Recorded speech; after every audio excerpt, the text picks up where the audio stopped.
할렐루야, 반갑습니다. 오늘 하루도 하나님의 그 사랑하심과 예수님의 평강 그리고 성령의 감동과 역사가 여러분과 함께하는 하루가 되시기를 바랍니다. 오늘은 시편 106편 1절로 48절의 말씀을 가지고 죄사함의 은혜와 구속의 은총이라는 주제로 묵상하는 것을 나누어 봅니다. 이 106편은 105편의 속편이라고 할 수가 있습니다. 이 시편의 처음과 나중이 할렐루야 여호와께 감사하고 여호와를 영원까지 찬양하라고 기록되어 있습니다. 본문 1절로 6절까지의 묵상의 말씀을 살펴봅니다. 시인은 하나님께 감사하라고 하면서 누가 하나님의 능하신 사적을 전파하며 그 명예를 다 넓게 전할 수 있겠느냐라고 지금 반문하고 있습니다. 그러면서 하나님의 공의를 지키는 자들과 항상 의를 행하는 자들은 복이 있는 자들이라고 말합니다. 본문 6절에서는 오랜 역사를 통하여서 하나님의 뜻을 거역한 죄를 지금 고백하고 있습니다. 그렇습니다. 우리들은 하나님의 자비와 은혜를 받을 만한 자격이 한 점도 없습니다. 우리가 하나님의 자비하심과 은혜를 통하여 사유하심을 받으려면 우리 죄를 깨닫고 회개하며 하나님 앞에서 고백하는 것, 그것뿐입니다. 그래서 시인은 이스라엘 백성이 수백 년 동안 내려오면서 범한 죄를 하나하나 지금 고백하고 있는 것 아니겠습니까? 다시금 본문 7절로 12절까지의 말씀을 살펴봅니다. 시인은 먼저 이스라엘 백성이 홍해에서 하나님을 불신하고 불평한 죄를 지금 고백합니다. 그들은 애굽에 있을 때에 하나님께서 역병을 내리셔서 바로왕으로 하여금 자기의 잘못을 깨닫고 이스라엘을 해방시키도록 하신 능력을 직접 보고서도 그들 앞에 홍해가 가로놓일 때마다 하나님이 그런 능력을 생각하지 않고 오히려 원망하고 불평하였다라고 지금 밝혀내고 있습니다. 그렇게 하나님께서는 홍해를 갈라서 그들이 안전하게 홍해를 건너게 하심으로써 또다시 당신의 능력을 나타내었을 때에 그제서야 그들은 하나님의 말씀을 믿고 그 찬송을 불렀다라고 12절에서 고백합니다. 그렇습니다. 우리는 이스라엘 백성들이 하나님의 여러 차례의 기적을 보고서야 하나님의 능력과 경륜을 믿게 된 것을 생각할 때에 어떻게 그럴 수 있을까? 그렇게 말할 수 있을지는 모르겠습니다만 사실 오늘날 우리들의 모습과 똑같지 않습니까? 우리는 옛날 이스라엘 백성들 못지않게 하나님께서 우리를 위하여 베푸신 그 능력과 은혜는 잊어버리고 당장 눈앞에 보이는 걱정, 근심, 고통에 묶여 살 때가 얼마나 많이 있는지 모릅니다. 오늘 이 말씀을 우리가 함께 나누면서 여러분 예전에 베푸신 하나님의 은혜를 생각하면서 당장 지금 우리들 눈앞에 펼쳐져 있는 걱정, 근심, 고통에서 해방되시기를 바랍니다. 다시금 본문 13절로 18절까지의 말씀입니다. 시인은 다시금 이스라엘 백성이 범한 다른 죄를 또 고백하고 있습니다. 곧 그들은 광야에서의 음식이 늘 같은 것이었던 것이 불평하였는데 그 부분을 지금 들춰내고 있습니다. 이스라엘 백성들이 당을 지어 모세와 아론의 권위를 질투한 죄까지 지금 밝혀내고 있습니다. 그들에게는 만나 이외에는 먹을 것이 없었습니다. 그들은 애굽에서 생선과 외와 수박과 부추와 파와 마늘들을 먹었던 것을 그리워하고 있습니다. 그렇습니다.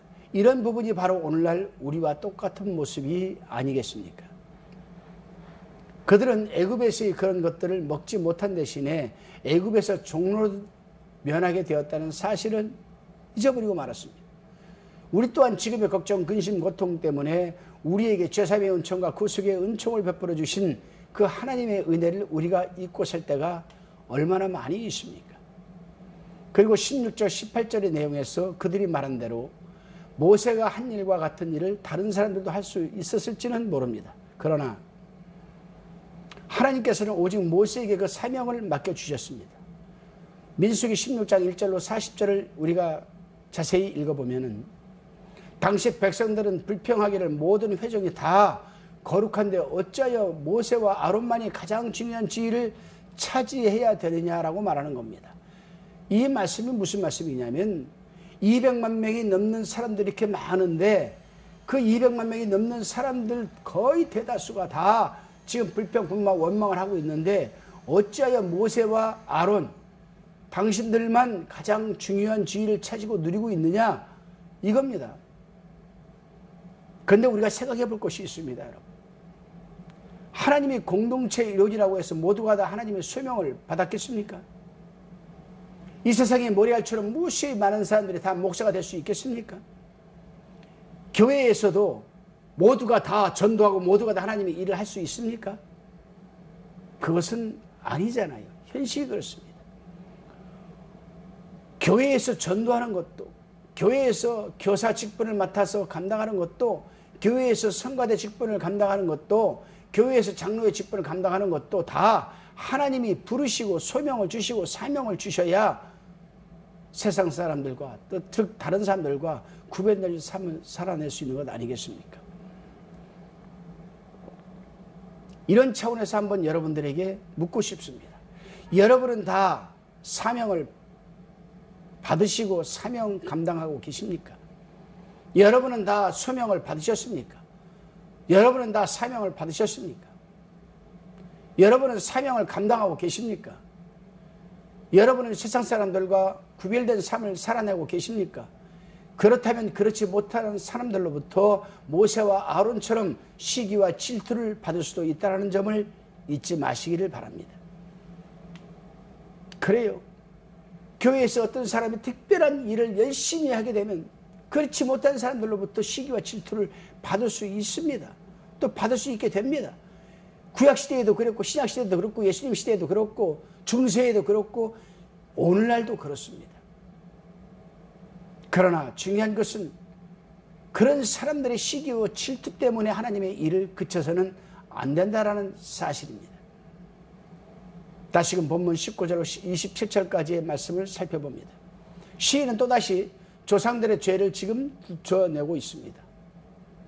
곧 출애굽기 32장에서 저지른 금송아지를 숭배한 이 죄입니다.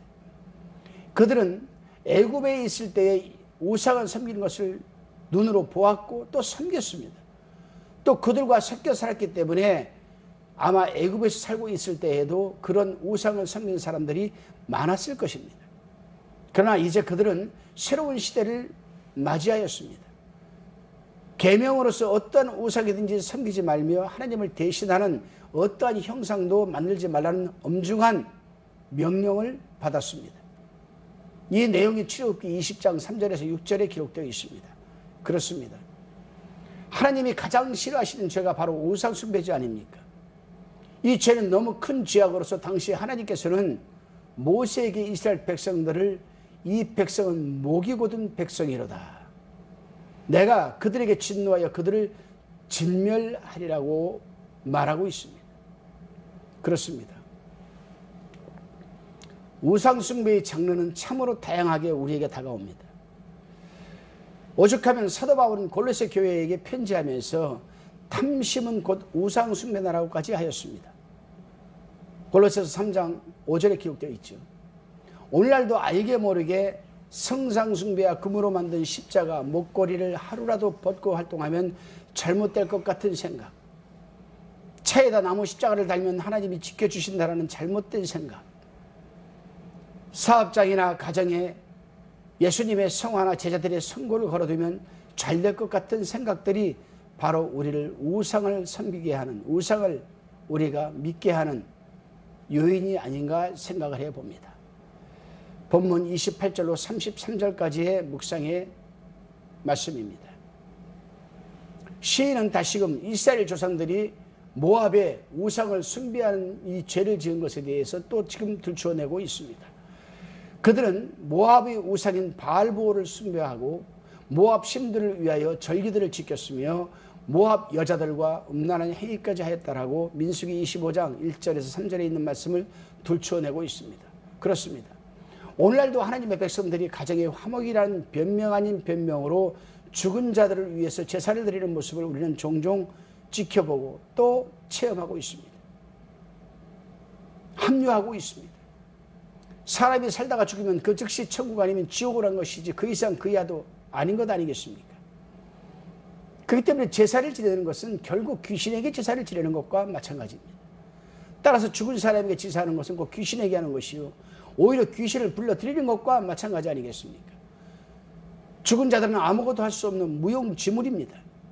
그래서 예수님께서도 누가복음 20장 38절에서 하나님은 죽은 자의 하나님이 아니요 산 자의 하나님이시라고 말씀하시는 것입니다.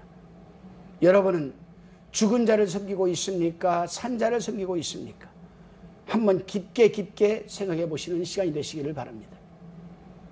본문 34절로 39절까지의 묵상 말씀입니다. 시인은 이스라엘 백성들이 가나안에 들어간 후에 범한 불순종한 행동을 지금 말하고 있습니다. 하나님께서는 그들에게 가나안 땅에 있는 모든 이방인 족속들을 몰아내라고 말씀하셨습니다. 그런데 그들은 그 명령에 순종하지 않았습니다. 그것은 그들에게 힘이 부족해서 그런 것이 아닙니다. 하나님의 명령에 순종하려는 열의가 부족한 까닭이 아니겠습니까? 이들은 아마도 가나안 땅에 사로잡혀 있던 백성들이 좋은 집과 농장 또한 일반적인 문화에 마음이 동했던 것입니다. 그렇습니다. 광야에서 궁핍하고 어려운 생활을 하다가 이런 것들을 접하게 되면 누구라도 마음이 동하게 될 것입니다. 이런 것들은 오늘날 우리에게도 같은 선상에 있습니다. 그러나 그들이 깨닫지 못했던 것은 오늘날 당시의 문화를 고고학적으로 연구해 알아낸 바와 같이 가나안 땅의 원주민들의 문화는 도덕적인 퇴폐를 곁들이고 있었다는 분명한 사실입니다. 그런데 하나님께서 이스라엘 백성들로 하여금 이 거룩한 생활, 즉 구별된 생활, 가나안 사람들과 구별된 생활이 이 본을 만 백성에게 보여주시려면 도덕적으로 부패한 그런 문화는 없이 해야 된다는 것입니다. 생각해 보십시오. 생마주 덩어리에 한 줌에 누룩을 넣으면 모든 덩어리가 다 부풀어 오르는 것 아니겠습니까? 결국 이스라엘 백성들은 가나안 땅의 문화에 동화되어 버렸고, 그래서 우상을 섬기게 되었고, 그것이 올무가 되어버리고 말았던 것입니다. 그래서 아가서 2장 15절에 보게 되면은 포도원을 허는 작은 여우를 잡으라라고 한 것입니다. 그렇습니다.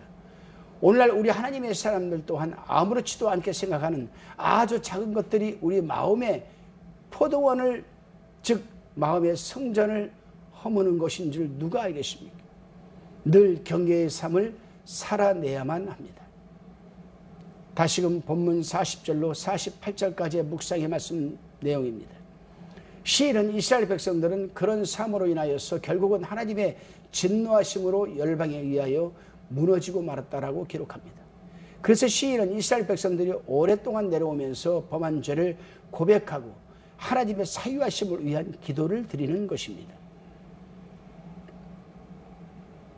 그렇습니다. 옛날 이스라엘 백성들이 지었던 죄는 우리들이 짓는 죄와 같을 수도 있고 혹 다를 수도 있습니다.